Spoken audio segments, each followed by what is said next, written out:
Welcome back to Bay Sunday. She is a decorated attorney that discovered her passion for writing in what little spare time she had, so she wrote a book. Her first book was released in the fall. A top FBI forensic pathologist is called in to solve a grisly murder in Orange County and discovers she's on the trail of a twisted, ugly serial killer. The book is titled The Burning Man, and we're delighted to have the author Solange Ritchie with us this morning. How are you? Thank you. It's nice to be here. Now, you've been a practicing attorney for how long? Over 15 years. 15 years? Yes. And the whole writing thing was just a hobby, or? It was. It started off actually to deal with a stressful situation in my life.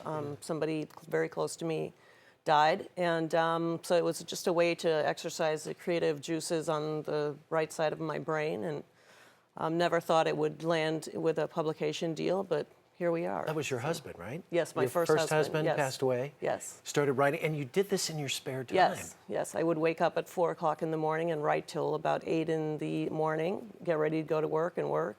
And then vacation time was always, sitting there writing or with a computer. With a laptop going. Well, give us a little tidbit, a little snippet of what the book's about. Okay. Well, the storyline is you get to meet Dr. Catherine Powers.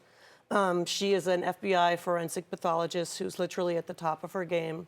She's been trained by the Behavioral Sciences Unit at Quantico, Virginia, and she is literally called in when cops are dealing with the worst of the worst case. And the beginning of the book, that's exactly what happens. Two local Orange County officers walk in on a mutilated body in Orange County. And they believe the body is dead because it's in such a state of disrepair. They actually found out she's alive. And of course, Kat gets the phone call, we need you, she's on a plane right away. Yeah. So that's the beginning of the book. And she discovers this is not the first time someone has done this to somebody, right? Exactly. You write in very graphic detail. I do. Very vivid detail. Yes. And some of it's rather torturous and sadistic. Where does that come from? I mean, it's delicious in a very evil way. Too many Halloween movies, no. But how about, does your law background and what you've seen, the underbelly of the law world, did that help a little bit? Not really. I think as a lawyer, you're constantly, even though I don't do a lot of criminal law, you're constantly dealing with the realities of what people bring to you. So any given day, I may be dealing with a employee of 30 years for a major corporation who's been terminated, and her life is falling apart. Right. I may deal with, we've had cases involving, I'm not going to give you any names, but involving governmental agencies where people in these agencies have been flying over to Thailand to have sex with children and coming back to Orange County and then discussing it in the workplace. So you kind of gather it from that. You did some homework too, though, about serial killers, right? To make this guy real. Yes, and that was a big part of the book. There were two things in the book that I wanted to accomplish. Number one is I wanted Kat to be a workable heroine, and I wanted to get away from the Joe Schmo, all-male, cigarette smoking, scotch drinking, Columbo type character. Yeah, because that character's been so done. And so it was not by accident your main character's a woman. Yes, yes. So I wanted that for her, and then I also wanted to make her real because there's so many women that deal with work-life balance issues, and I wanted that to be part of her character.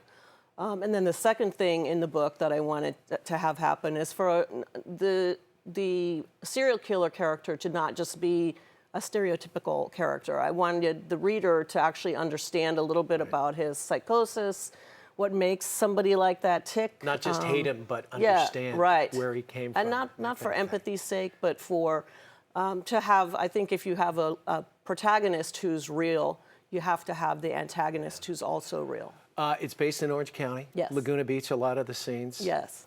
Reaction from the people there that have read the book and saying, Solange, give us a break here.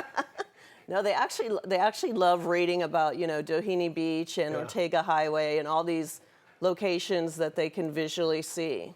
And it's interesting that you mentioned the book is very vivid because that's I think one of my greatest strengths is a very vivid style of writing. In a movie, perhaps? Yes, I'm actually talking to some people in Hollywood about maybe putting something together. There's been 3 other books that I've written behind this one, all featuring cats. So we're trying to maybe put something together. Some guy named John Grissom did pretty well, so he's an attorney too. Hey, all the best. Thank you so much. Thanks for joining us, Solange. For more information about The Burning Man, you can go to SolangeRitchie.com. That's SolangeRitchie.com. Back to the theater when we come back, so stay right there, folks.